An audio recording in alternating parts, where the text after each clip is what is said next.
All right, welcome to tonight's Sunday night chat. Was it August 19th, I think? 18th? I don't know. It says it on here, but I can't actually see it very well. We had a pretty serious incident here last night. You're about to hear all about it. Don't go anywhere.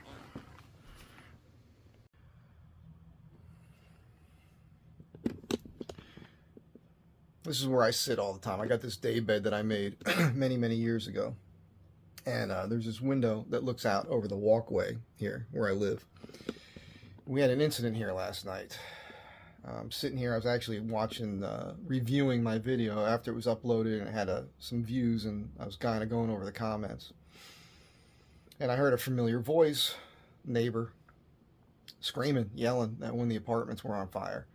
So I got up and I looked out the window, and I could see right through here. You see that black window right there? That's where the fire was. And it was glowing with flame. So I realized quickly, I didn't think about it, I just reacted, you know. Got up, I threw my shorts on real quick here, because I wasn't wearing anything. And threw my flippity flops on, and you can see here there's still flame retardant from the fire extinguisher. Let's take a walk down there and take a quick look at this. I don't want to make a lot of noise and wake up neighbors and whatnot. I ran out the front door here. Grab it from there.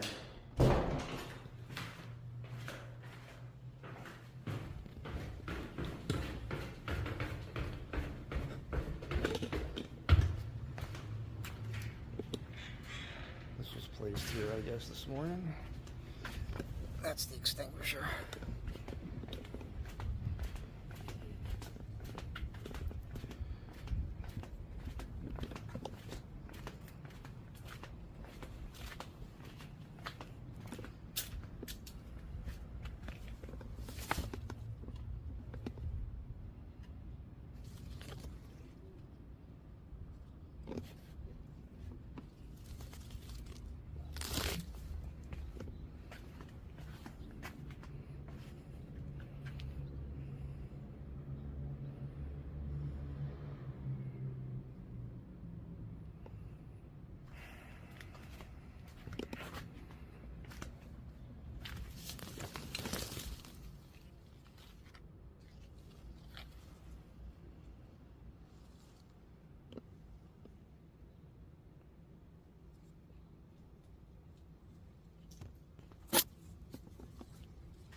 We'll get to talk when I get back upstairs here.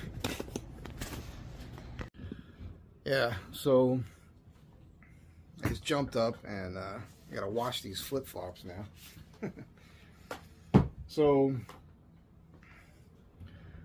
grabbed the fire extinguisher, just rapidly went down the stairs, walked up to the window, used the butt of the fire extinguisher to break through the glass, and just went for it.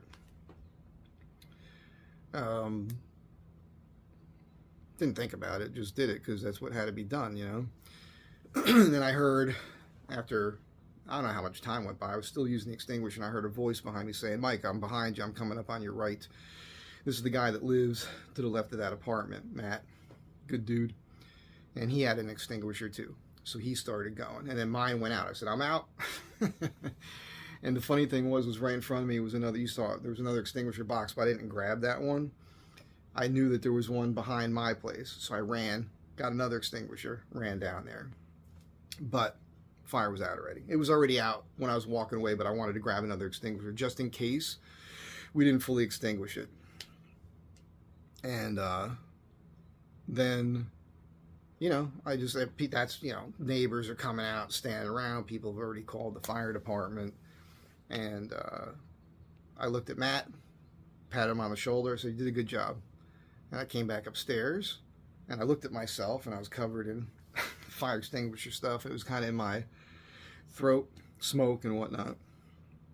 So I just jumped in the shower, and then I reclined back on my day bed and went back to what I was doing on the computer, without thinking about it.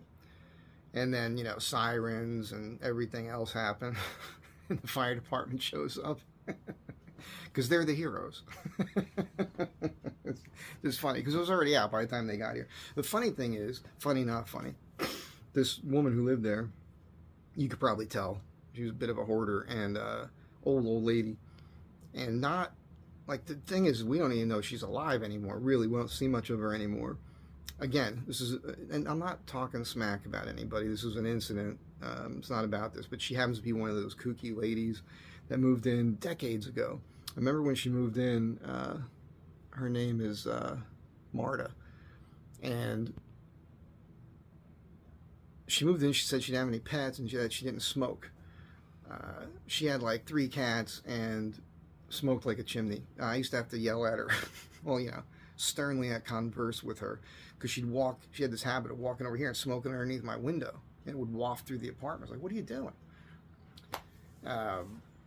And she would freak out over people because of her cats. Like, somebody had a dog here one time, chased one of her cats, and it was a young girl in her 20s, and this lady was at the time probably in her 50s or something, and she's screaming at this young girl who just didn't understand what was going on, and I had to get involved in that one day. I was like, Marta, what are you doing?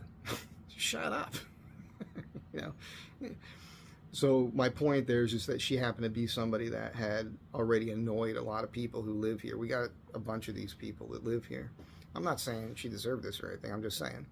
So I yelled into her, after we got the fire out. Marta, are you in there? She goes, I'm in here. Everything's okay.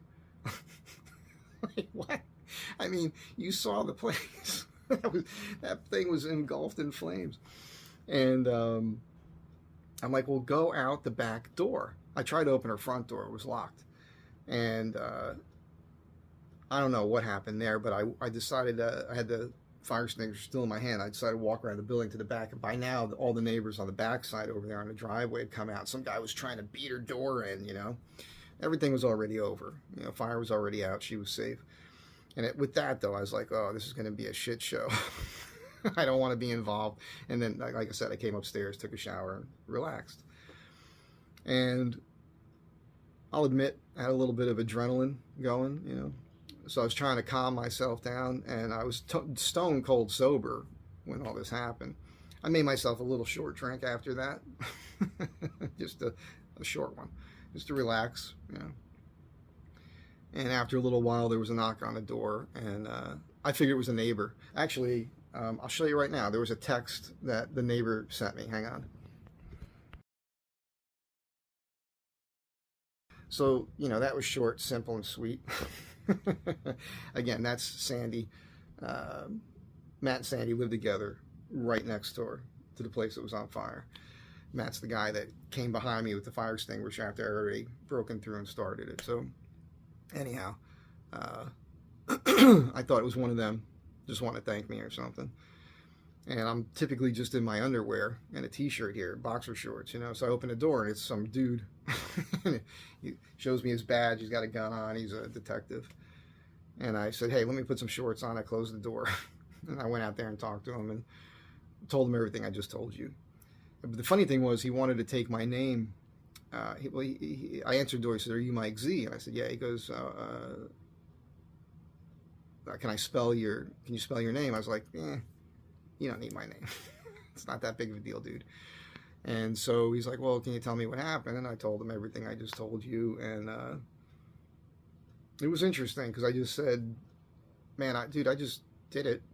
I didn't think about it. I just did it, I was a Marine, I said, he looked at me and goes, oh, I understand. And it was totally shook my hand and left. I want to point something out. Let me grab something for you. Don't go anywhere. Don't go anywhere. So, I don't remember when, quite some time ago, there's some pictures on, I think my Los Angeles Urban Survival page. Maybe I'll open that up on the computer and show that to you.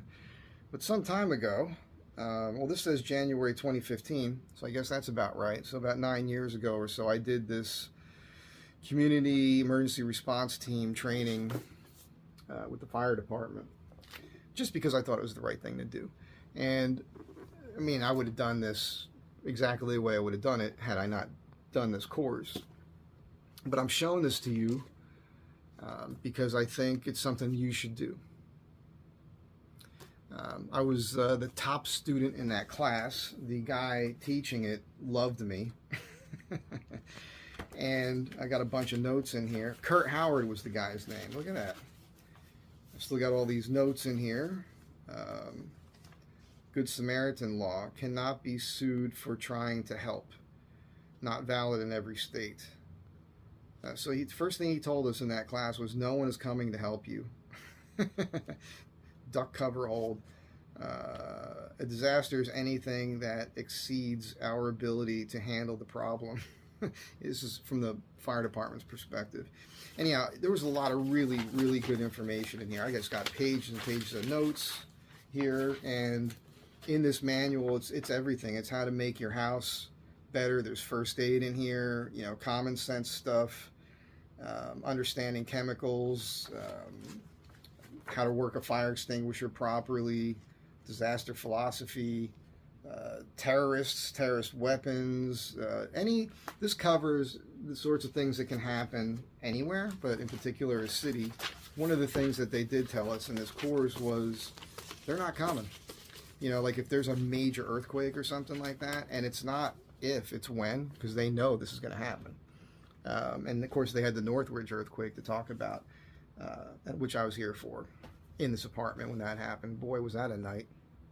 But yeah, if there's a major disaster, the local fire department, police department, they're going to be overwhelmed, and they're going to go to the closest thing, the first thing that pops off. They're going to get there, they're going to be dealing with that. Meanwhile, everything else is going to be going on, and they're not going to get to you. So you and your neighbors, if you've got this training here, you can help out. And the idea is, it's kind of like the philosophy of like Green Berets, you know, it's like they teach the local indigenous population how to take care of themselves. And even if there's just a few people in that group that know what to do, that's enough, because those people can solve a problem. They can be like an example to the other people around them, and then, you know, common sense kicks in. You'd be surprised. I mean, we know that there's a lot of dumb people around today, but there's going to be a pretty good percentage of people that will kind of like monkey see, monkey do. You know what I mean? They're going to be like, okay, I see what this guy's doing, and it'll click in their brain. It's just a natural thing. You'd be surprised. A lot of people can just make things happen. The thing I'll point out about that incident last night is I didn't talk to anybody. I was perfectly calm. There was no panic in me or anything like that. Excuse me, I just woke up. I haven't spoken yet today.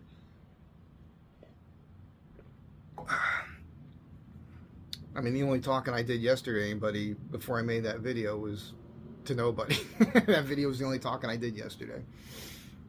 That's how these videos are. That's why I'm always kind of clearing my throat when I'm doing them. So, you know, I went down, I did it.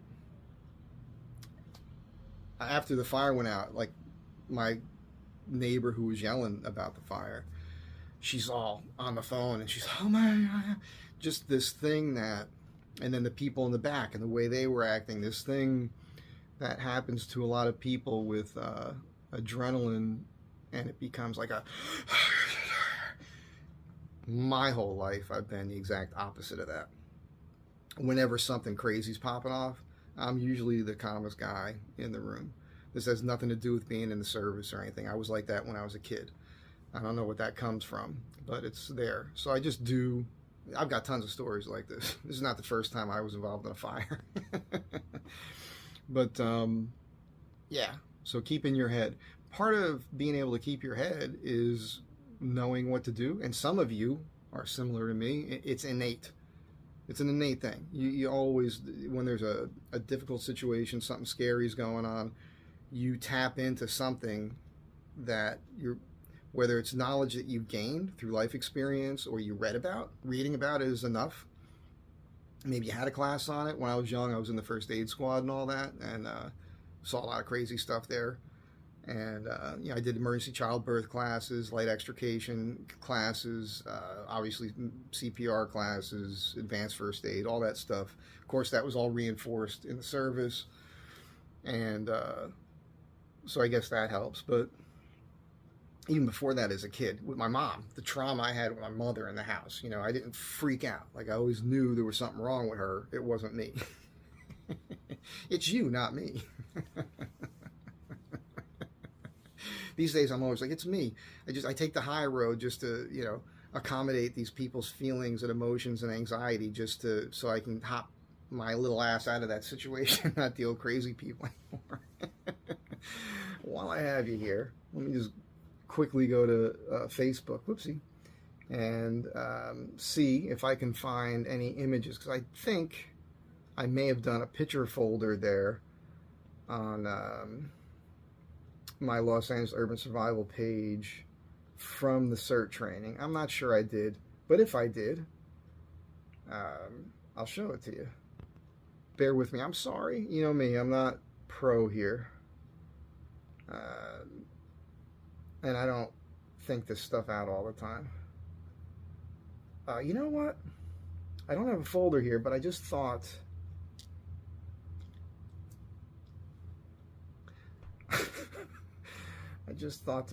it put me on the wrong page. There might be pictures. I might have done a picture folder on my own, because I remember there was like graduation pictures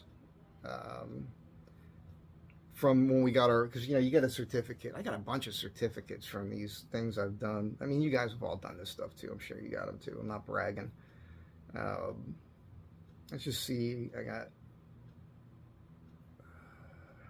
would have been 2015, I'm guessing, but I don't think I have a picture folder from that year. Anyhow, I guess I can't show you. I just remember this image because I didn't like it of myself, because I'd let my hair get real long, but of course my hairline was receding at the time. If I find the image, I'll add it to the video, because it's in there somewhere. At any rate, that's it. This is going to be today's Sunday night chat. I don't think this is a very long video at this point, so maybe what I'll do is go about my day, and if I think of something else to add to this, you'll see it. So don't go anywhere. It ain't over yet.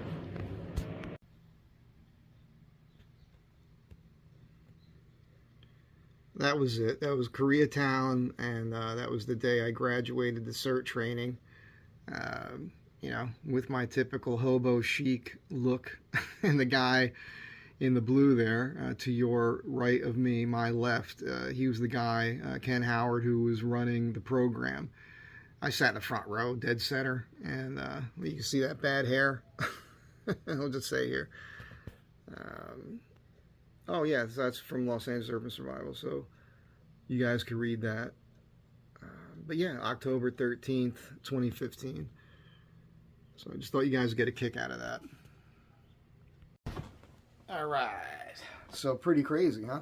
Actually, the police were here earlier out front, and I went out there to check my mailbox, and one of them was talking to me, and then I got a call from the manager, a text. He was asking me to move some of this debris out of the walkway, and he filled me in. So the woman's in the hospital. She did have some burns, and it's not looking great. Part of it is because of the fire, obviously, but part of it is just her age and her health. She wasn't in good shape. Obviously, some smoke inhalation, things like that. So wish her the best. We'll figure out what happens, and hopefully I'll update you guys. I'll remember to update you guys if I hear anything about it. You know, it's not... I'm not friendly or friends with everybody that lives here. These aren't family members. I don't know what's going on in anybody's lives here. So if it comes about and I find out what it is, I'll let you guys know what happened with that. So after I filmed that little bit here this morning, I thought about it. I was like, you know, I've had some incidents with fire.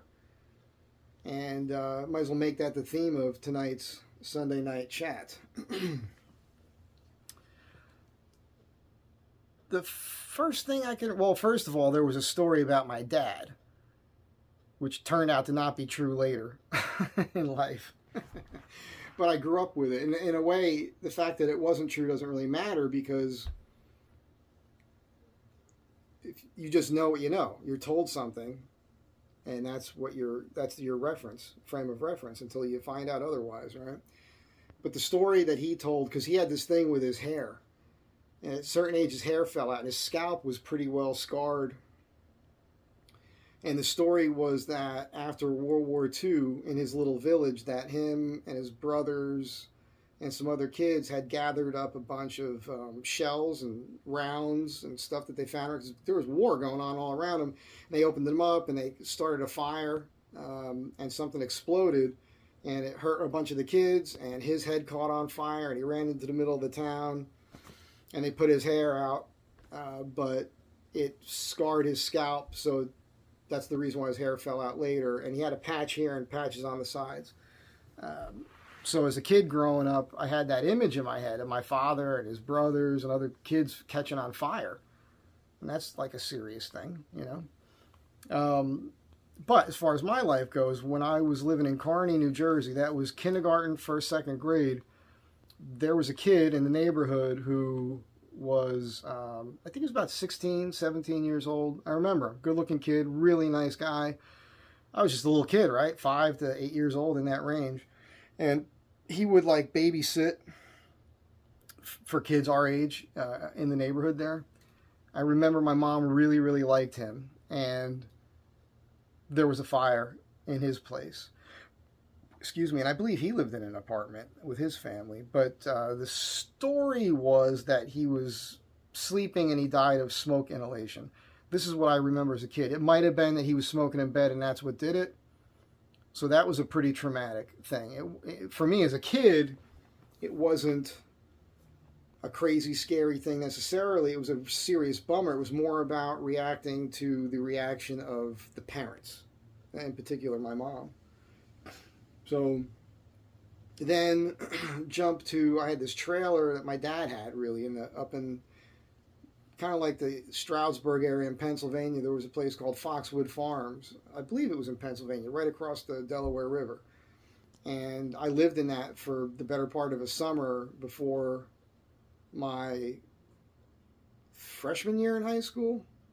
And that trailer later caught on fire and exploded. I lost a bunch of stuff there. But the next big one, and I'm sure I've told this story before. This was high school, my senior year of high school. I'll just try to pepper in more details of it this time, I suppose. Because this could have killed me easily.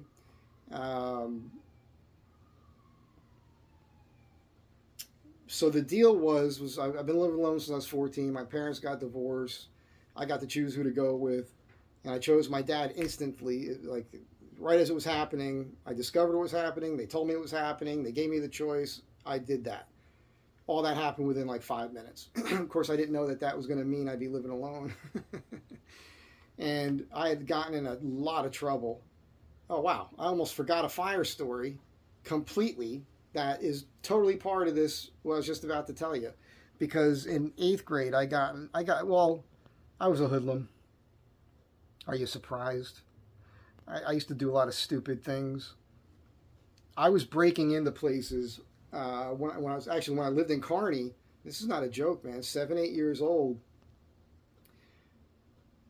It's kind of too hard to describe the layout, but the way the neighborhood was. But there were like these patches of woods, and I'd go adventuring in them and make forts and stuff with some of my friends. And I'd always go off on my own, and I'd find these structures sometimes that were kind of overgrown or just somebody's garage behind their house because I could get behind all the properties, and I would jimmy a window and go inside. And I wasn't stealing anything, but I was just adventuring. It was just a thing I always did. And then I had the mindset and the aptitude for that sort of thing, breaking into things, and I could steal stuff. I used to steal things from the store, and I feel guilty about it, you know. So when I got into junior high, there was this kid in school. I'm sure I've told this story before, so for those of you who've heard it, just go ahead and move on. Man, it's sweating today. There was this guy in school. His name was Alan Prosser. I don't mind using his last name anymore. This guy got into my head for a long time. He was one of the reasons why early on I always had weapons in the house or something, because he would break into people's houses, like when they were in it, and steal things from them. He did it to our house in Paterson. Paterson, New Jersey was a crazy place to live. That was from 4th grade to 8th grade.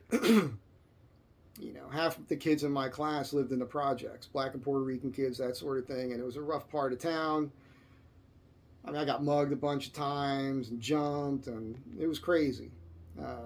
I told the story about the time. It's pretty crazy because I'm friends with a guy who's a retired cop from there that I graduated. I knew him from 4th to 8th grade, Mike Abdenor. Mike, if you're watching this, because I was talking to him about this one day. I'm like, there was one day across the street from my house, this kid pulled a knife on me, and I took it away from him. And he's like, I remember that, I was there. So it was like kids are pulling knives on you. You know, and this was, so 4th grade, you know, from 9, 10 years old to like 13 years old, 14 years old. I was on the streets, man, running around doing crazy shit, cutting school, doing all kinds of hoodlum shit. And one of the things, I definitely told these stories before. I think I have a whole video on it from 3 or 4 years ago. But there was this kid, Alan, and he was coming to school every day. This was 8th grade.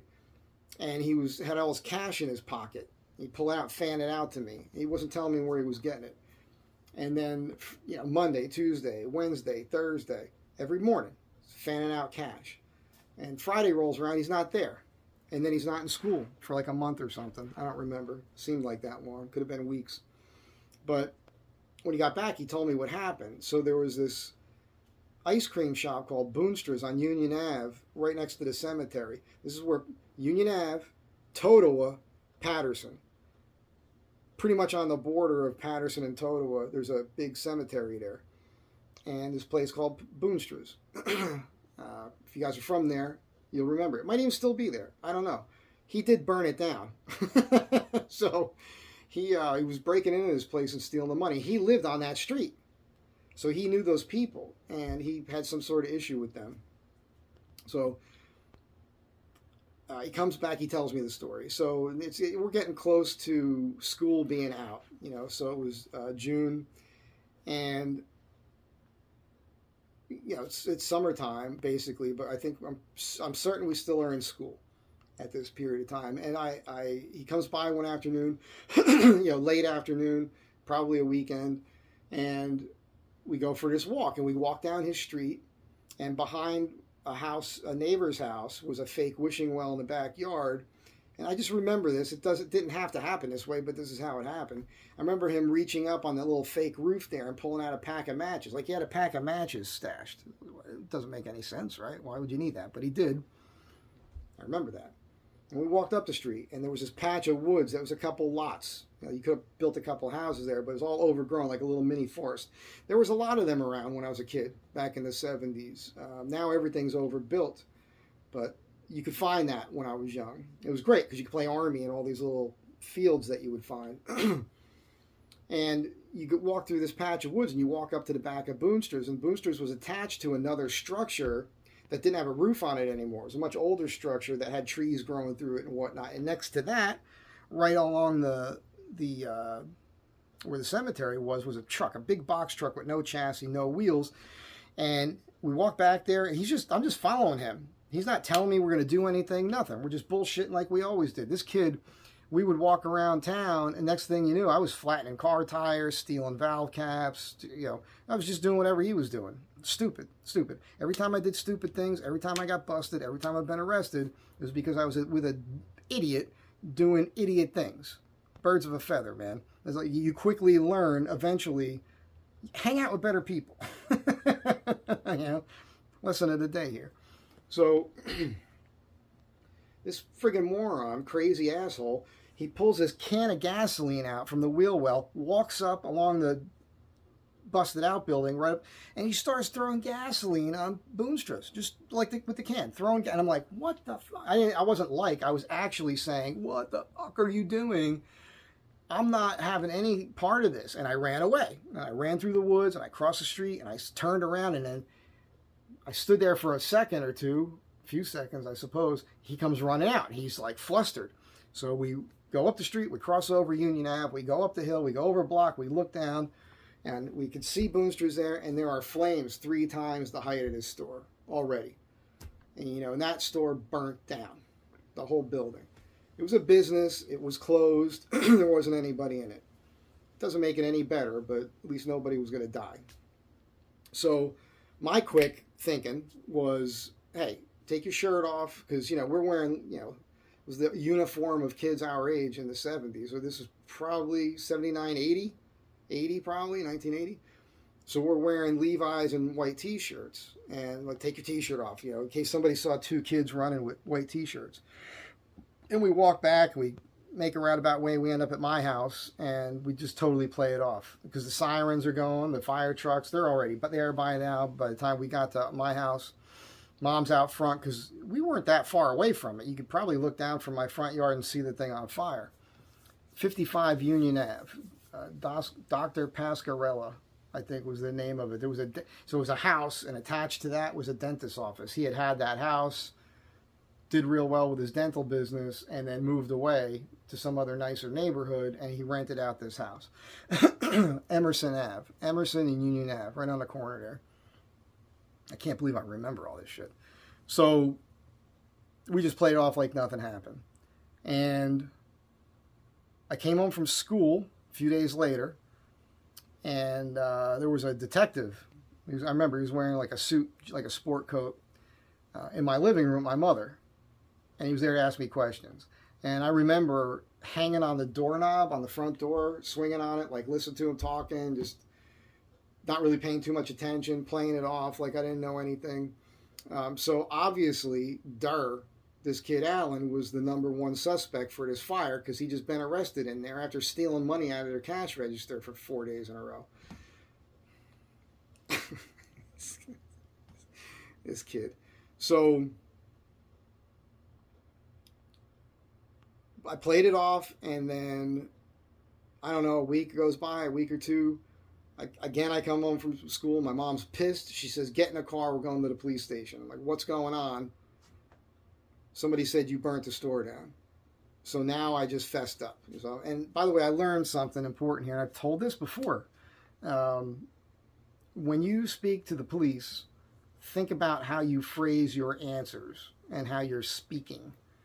Because they make you have to read your statement, and you have to sign it to say it's all accurate. And when I read how I spoke, it was jarring to me. I sounded like one of the Bowery Boys, the Dead End Kids, Satch, Slim, these guys.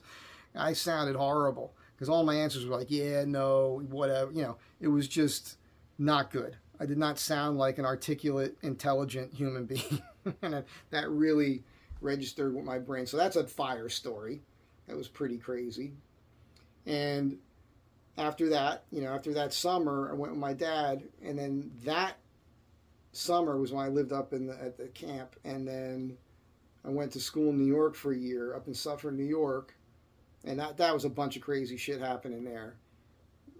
It's just crazy.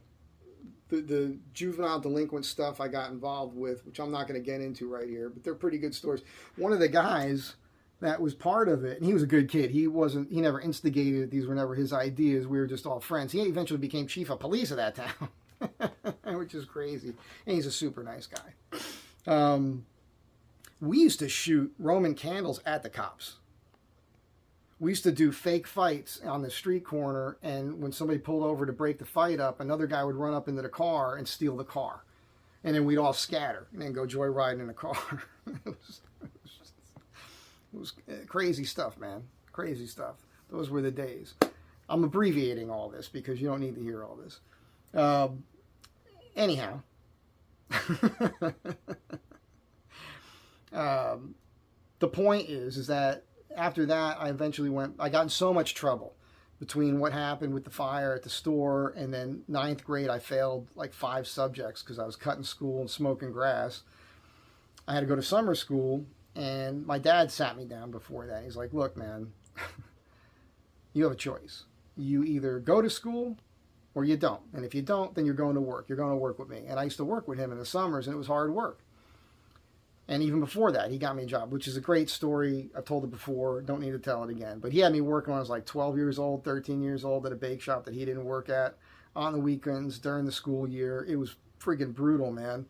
And I always worked.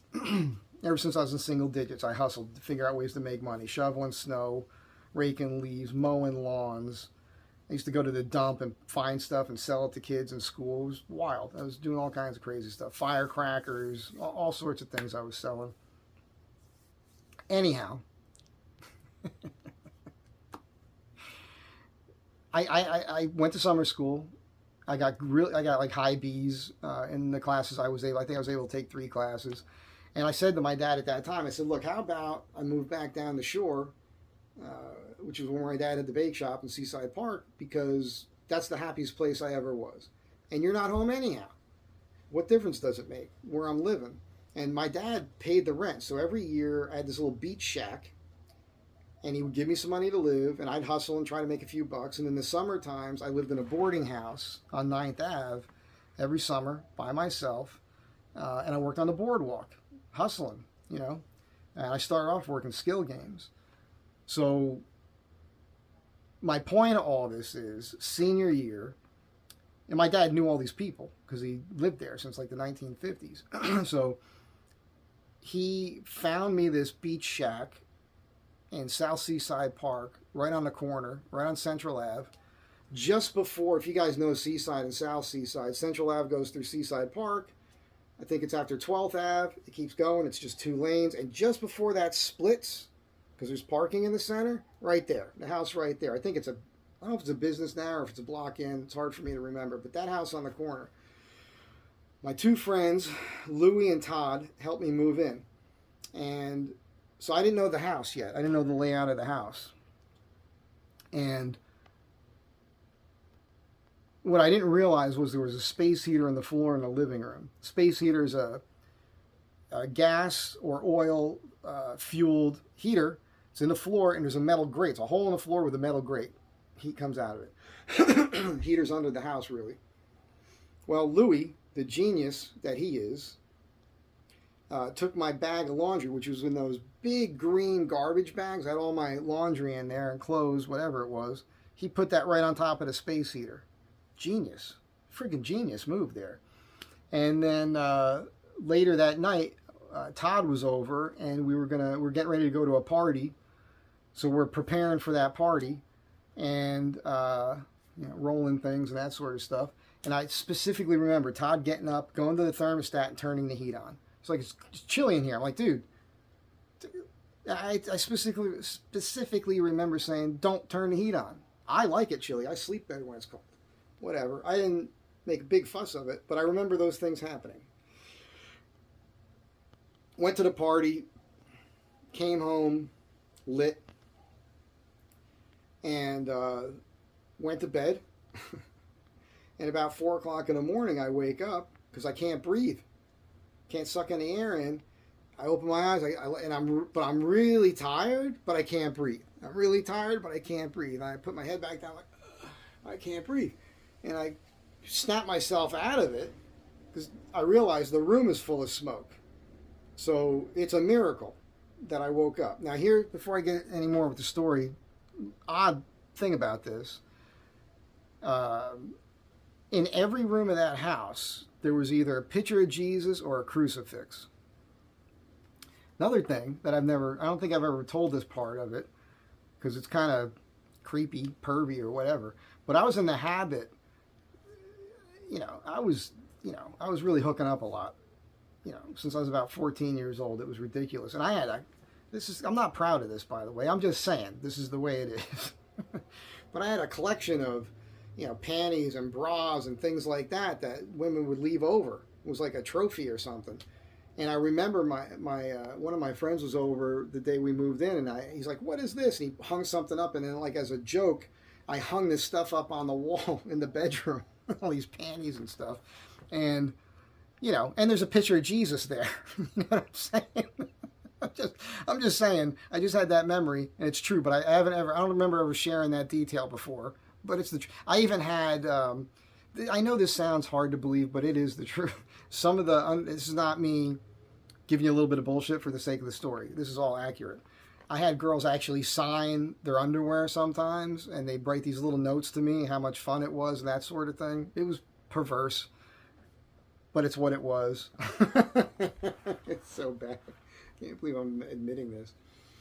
So here I am in my room with, women's, girls, underwear and bras, and a picture of Jesus that I can't really see because my eyes are burning from the smoke, and I can barely see the stereo lights on my stereo. That's what told me there was smoke in the room at first. So I get up, and I open my bedroom door, and there's a hallway there, and there's a plaque on the wall right in front of me. Just the most ridiculous thing. It says, in case of fire, turn over. And when you turn it over, it says, not now, stupid, in case of fire. True story. I look to my left, the entire living room is engulfed in flames. Floor to ceiling, the walls are crawling with fire, and it's, 6 feet from me.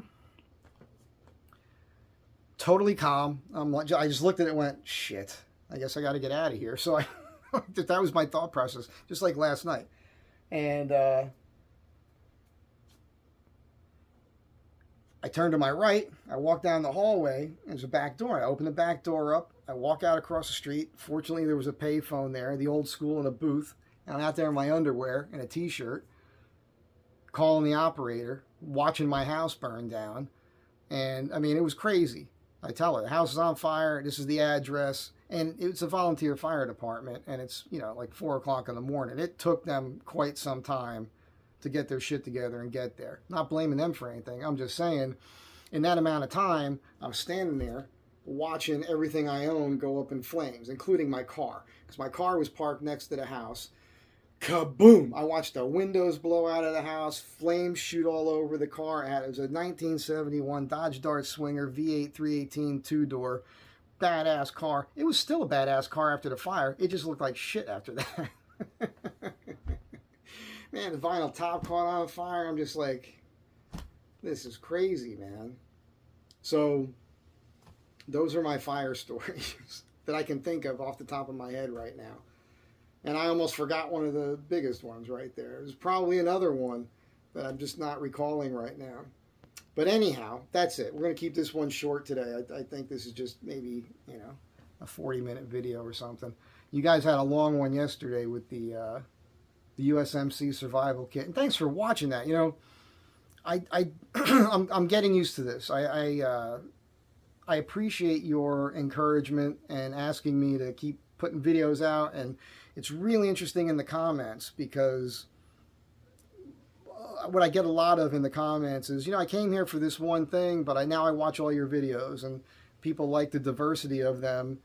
And that's really neat, man. And as I mentioned this past week, and I realize it now, and maybe we're just going to call it this, it's just, this has become a vlog of my life. That's not what I ever intended to do.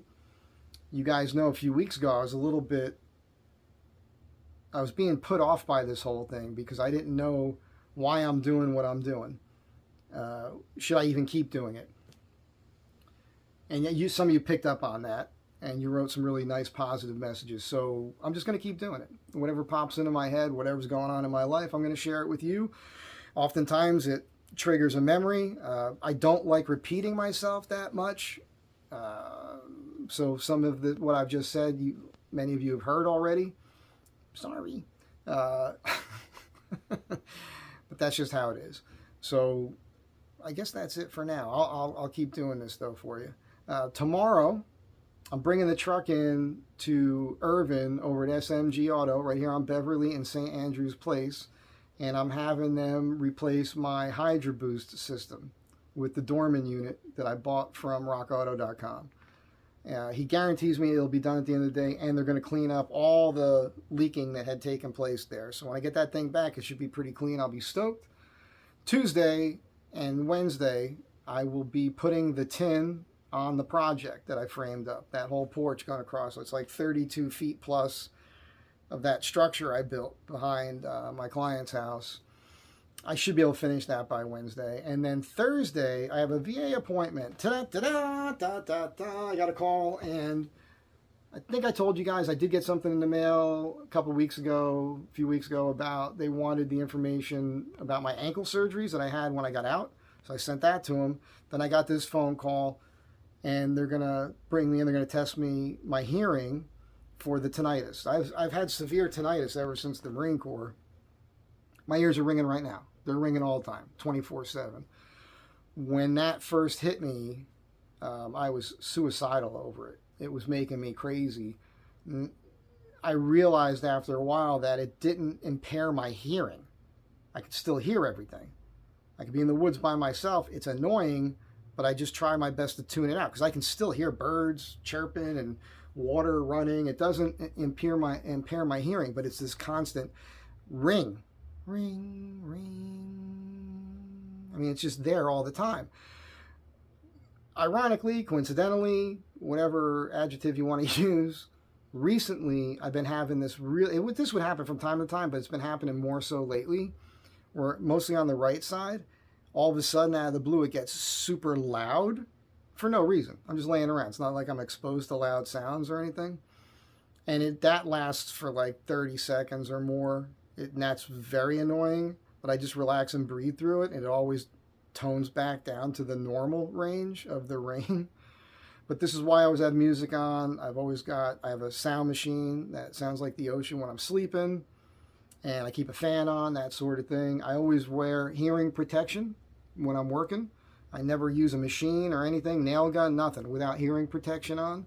Even when I was in the film industry for years back in the day, it used to annoy people because I would tell everybody I worked with, like, don't do anything, warn me first so I could put this on.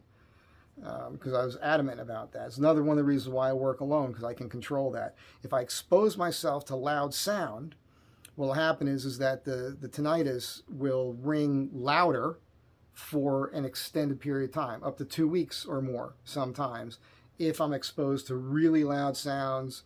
And it just depends. If it's loud sounds for a day or hours or something, yeah, my ears are going to ring super loud for weeks. It's freaking horrible. So they can't do anything. There's nothing they can do. I don't think there's anything they can do to fix it. I don't want to take pills. So the point is I have an appointment for that on Thursday. So things are rolling with the VA. So they got the information on the ankles. They're going to be doing the tinnitus. I guess I'm going to eventually have to talk to a head shrinker about that whole PTSD story. So that'll happen.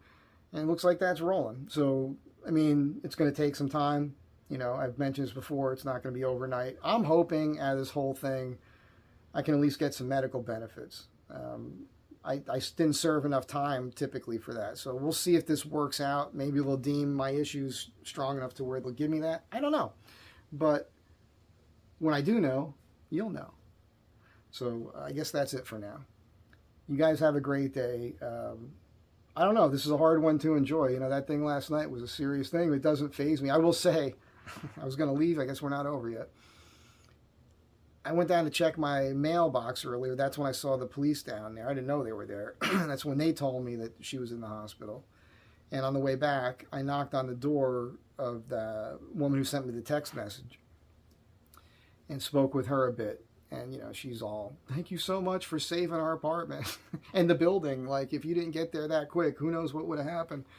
And it was her husband that actually got in there. I was mostly had it out, but he did show up with the fire extinguisher. So my response to her was, it's fine. Matt would have got there, you know. And we talked about it briefly because she thought it was funny how I just tapped him on the shoulder, said, good job. And then he and I both looked at each other, and then we both basically went back in the apartment. And then, you know, all the other people were out there, where all the drama and everything else. And he and I are similar that way. We don't want any part of that. And so she got a kick out of that because she's like, yeah, everybody else started doing this and that. And then, you know, everybody was here and everybody wanted to talk about it. And, you know, it was kind of funny. So anyhow, we'll see what happens here with this whole thing now. That's it. You guys have a great day. I hope you enjoyed the Sunday night chat. You know, a little bit of a shorter version this time, I think. I don't know. We'll find out. I'll let you guys know what's happening as they happen.